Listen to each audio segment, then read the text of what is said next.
How's it going, Critter Family? I hope you all are doing well. Today we're going over the subject of service dogs and how so many are used and abused in the name of training, as well as so many are, the term is used and abused because so many people have fake service animals. So today we're just going to be talking about the training and what goes on with the expectation of true dogs of service.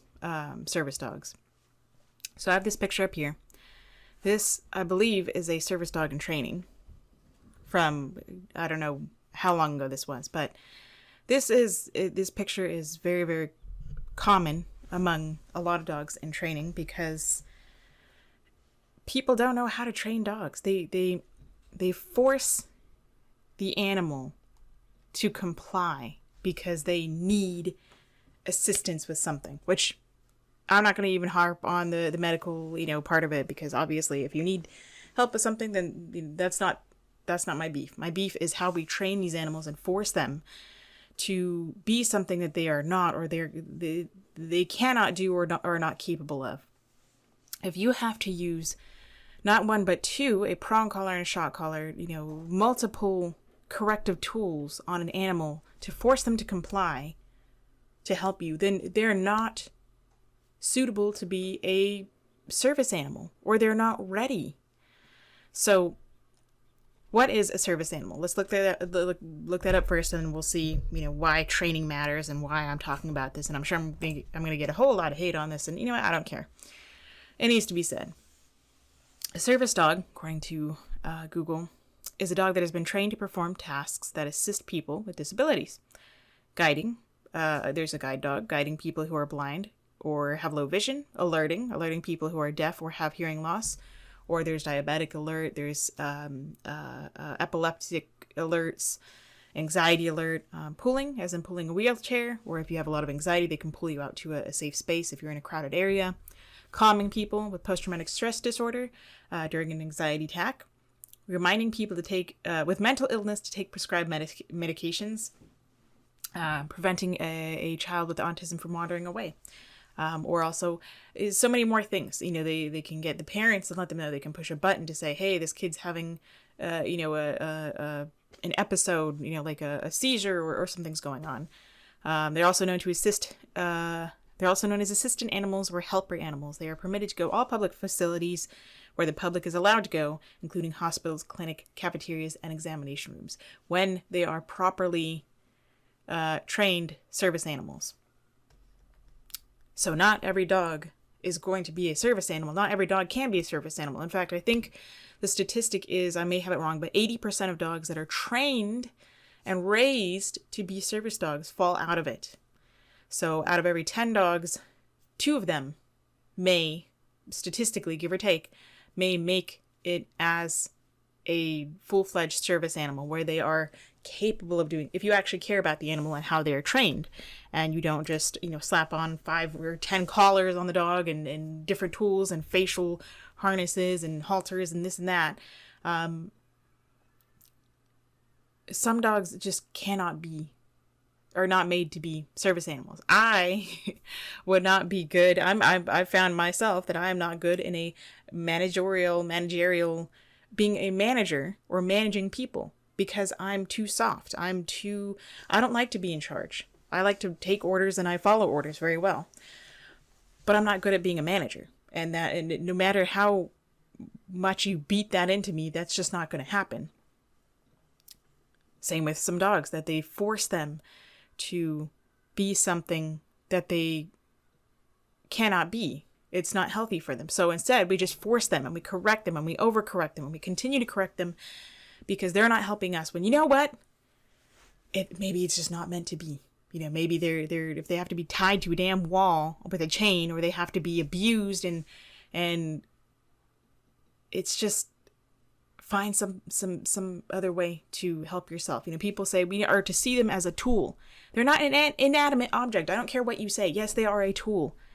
But they are a living creature. They have an emotional state of mind that you are forcing them, whether they were trained or not, depending on how they were trained. They're forced to help you, or they are trained and they are capable of doing it, and they know this is just their life. They didn't ask for this life. They didn't choose this life. The life chose them. So have respect. And I know many people do. You know, they cannot exist without the help of their service animal or a guide dog or, an assistance alerting dog. And this message is not for them. It's more for the trainers and the people who just only see them as an inanimate object, as a tool, because why? They're a helpful tool, but it's a conscious tool. It's like talking about AI, like, oh, it's just a robot, well, now they're starting to become, a little bit more aware. So be humane. If you have to correct and weigh down a dog with, 20 pounds of weight and 14 different collars and correction this and correction that and this and that, and this, then the dog is not fit to be a service animal. Otherwise, you're going to fight it its whole life, your whole life. It's going to make it more difficult for you. A lot of times service animals have at least a choke chain on or a head halter on because otherwise they're too powerful. Where are you going after, Missy Moo? Otherwise, Ellie's down here. Otherwise they're too strong for the person. Then you haven't properly taught them to be loose on leash. I mean, my Shiba was never my full-fledged service animal. Like, I used him for my anxiety alert. It really helped. But I never, went so far as to, you don't need to register or anything like that. That's just a scam. But, I never called him. I never took him into public, like grocery stores and things like that, but he probably would have helped me a lot then. But, I never went that far, with his training, but he instinctively would come and apply, hi baby girl, you would instinctively come and apply pressure on me and warn me and alert to me when I was having, panic attacks or anxiety attacks. And I was just, needed to get out of a certain area. I still have a lot of, major fear of, public spaces and big groups of people, but I would never have forced him to be that if he couldn't be that. I had respect for him. And when I taught him to be loose on leash, he could be loose on a harness that anybody could walk him. I could give the leash to anybody and they could walk him and he would be fine. And I didn't need to use any of these corrective collars, let alone one or two, or a shock collar or metal or electricity or, sharp plastic points. I don't have to use any of that. So a lot of times when I see these dogs that are like this, I think automatically they're not, poor dog, they're not ready for service work or they're not fit to be a service animal, but people need them and rely on them. And so we're going to force it. There's people in my classes that say, well, this is my second washout of a service animal. And this one that they're dealing with, they're doing the same thing they did to the last one. They're forcing them to comply because they need help with something. I'm not going to deny that you need help with something, but sometimes what you have isn't going to work for you. Just like medication. You try a certain medication, it's not going to help you, try something else. You can't force the medication to work for you. So this is just the unfortunate truth that so many people, when they make them, they create robots. They want to, then get a robot. I mean, I don't know, there's so much technology nowadays that can help you. There's phones that can remind you to take your medication.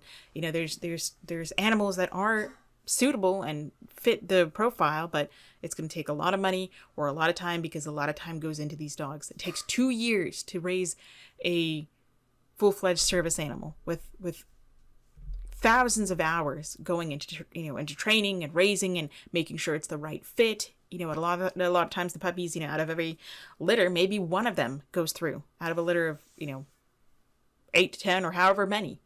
A lot of times dogs wash out because they're not fit for it. So if they do wash out, then I think that's having respect for the dog and they can go to a pet home. I've worked with dogs that were trained to be service animals during the pandemic. And then when they took a break for, a year or so, the training kind of went away. And so the dog went to a pet home. So just understand that even if your dog is suitable for service work, still have respect for them. They're a living creature with emotional states and feelings, and just like yourself. So be kind to yourself, be kind to your dog. Thanks for watching. I hope you got something from this. I know I'm going to get a whole bunch of hate, and if I do, then fine. So be it. This is just my opinion. One person's opinion. I'm a nobody. Who cares? Who cares what I have to say? So thanks for watching. And go say how to do to your little critters. Say how to do for me. Give them some kind of love and they appreciate. Until next time, practice peace, patience, and positivity.